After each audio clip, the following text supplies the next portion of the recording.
कहते हैं माँ बाप स्वर्ग का दरवाजा है, लेकिन जब औलाद उसी दरवाजे को बंद कर दे तो जीवन नरक बन जाता है। आज हम बात करेंगे एक बेघर बुढ़िया की, जिसने अपने दुख से नहीं बल्कि अपने अनुभव से बताया कौन सी औलाद ही अपने बूढ़े माँ बाप को घर से निकालती है। कहानी शुरू होती है एक छोटे से कस्बे में, जहां शाम के समय सड़क किनारे एक बुजुर्ग महिला फटी दरी पर बैठी मिली। लोग उसे अम्मा कहते थे। कोई पूछता, अम्मा घर कहाँ है, तो वह मुस्कुराकर कह देती, मेरा घर तो मेरे बच्चों का दिल था, जो अब मेरा नहीं रहा। बाहर बारिश की बूंदें खिड़की से टकरा रही थीं और अंदर घर की दीवारों में एक अजीब सी खामोशी पसरी हुई थी। अम्मा ने अपनी नम आंखों से बाहर देखते हुए एक गहरी सांस ली और कहना शुरू किया। उनकी आवाज में सदियों का दर्द और अनुभव था। उन्होंने कहा, सबसे पहले वो औलाद माँ बाप को घर से निकालती है जो अपने ही सुख और अपनी ही दुनिया में पूरी तरह डूब चुकी होती है।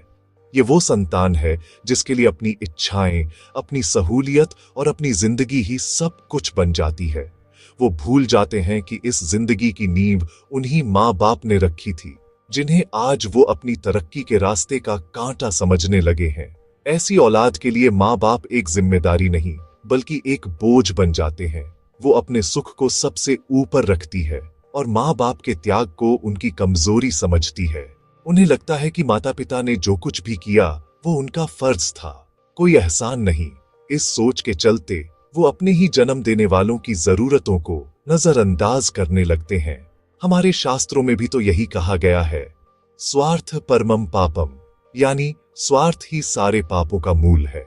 जब इंसान सिर्फ अपने बारे में सोचने लगता है तो वो सही और गलत का भेद भूल जाता है। जिस घर में हर बात मैं, मेरा और मुझे से शुरू होकर खत्म हो जाती है, उस घर में हम और हमारे के लिए कोई जगह नहीं बचती। और जब घर से हम शब्द मिट जाता है तो वहां बूढ़े माँ बाप के लिए कोई कोना नहीं बचता। वो घर घर नहीं रहता, सिर्फ चार दीवारों का एक मकान बनकर रह जाता है। अम्मा की आवाज में एक गहरी समझ थी। वो बोली, बेटा, हर बहू बुरी नहीं होती और न ही हर पत्नी अपने पति को परिवार से तोड़ने की कोशिश करती है। असल में ज्यादातर बहुएं घर को जोड़ने ही आती हैं। पर जब कोई बेटा अपनी पत्नी को खुश करने की धुन में अपने फर्ज और विवेक दोनों भूल जाता है, तब मुश्किल शुरू होती है।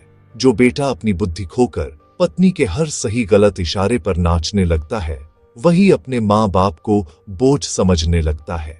वो यह भूल जाता है कि जिस पत्नी के प्रेम में वो अंधा हो रहा है, उसी तरह उसके माँ बाप ने भी निस्वार्थ प्रेम से उसे पाला है। हमारा धर्म और संस्कार भी यही सिखाते हैं। गृहस्थ आश्रम का अर्थ केवल पति पत्नी का साथ नहीं बल्कि सभी रिश्तों का सम्मान है। पति पत्नी दोनों का यह साझा कर्तव्य है कि वे अपने अपने माँ बाप, परिवार और रिश्तों को साथ लेकर चलें। विवाह दो परिवारों का मिलन होता है, किसी एक परिवार का अंत नहीं। महाभारत में विदुर नीति में भी स्पष्ट लिखा है, जो पुत्र अपनी पत्नी के मोह या भ्रम में पड़ डेट कर अपने जन्म देने वाले माता पिता का त्याग कर देता है, वह घोर पाप का भागी बनता है और उसका पतन निश्चित है। ऐसा व्यक्ति न एक अच्छा पति बन पाता है और न ही एक अच्छा बेटा। तीसरी और सबसे दर्दनाक बात है औलाद का अहंकार। अम्मा ने अपनी नम आंखों से उस खाली दरवाजे को देखते हुए कहा, जिस दिन औलाद अपनी मेहनत से नहीं बल्कि अपने घमंड से सफल होती है और उसी दिन अपने माँ बाप को भूल जाती है, तो समझ लेना वो सफलता नहीं बल्कि पतन की पहली सीढ़ी है। वही औलाद एक दिन अपने माँ बाप को घर से निकाल देती है क्योंकि उसकी आंखों पर सफलता का नहीं, अहंकार का पर्दा पड़ा होता है। अहंकार एक ऐसा नशा है जो इंसान को इंसान नहीं रहने देता। वो उसे अपनी ही बनाई हुई दुनिया में कैद कर देता है, जहां वो खुद को भगवान और दूसरों को कीड़े मकोड़े समझने लगता है। अहंकारी बेटा सोचता है, यह बंगला, ये गाड़ी, ये शोहरत सब मैंने अपनी काबिलियत से बनाया है।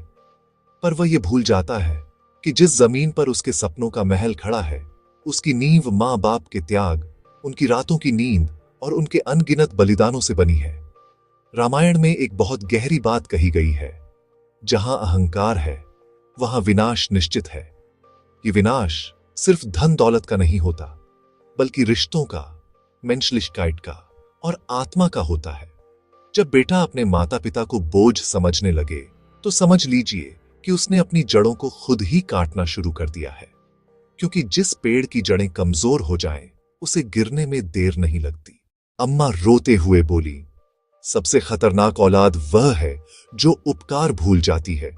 कृतज्ञता को शास्त्रों में सबसे बड़ा पाप कहा गया है, क्योंकि ऐसी औलाद को न भगवान स्वीकारते हैं, न भाग्य साथ देता है और न समाज सम्मान देता है। विदुर नीति में कहा गया है, कृतघ्न मनुष्य से देवता भी मुख मोड़ लेते हैं।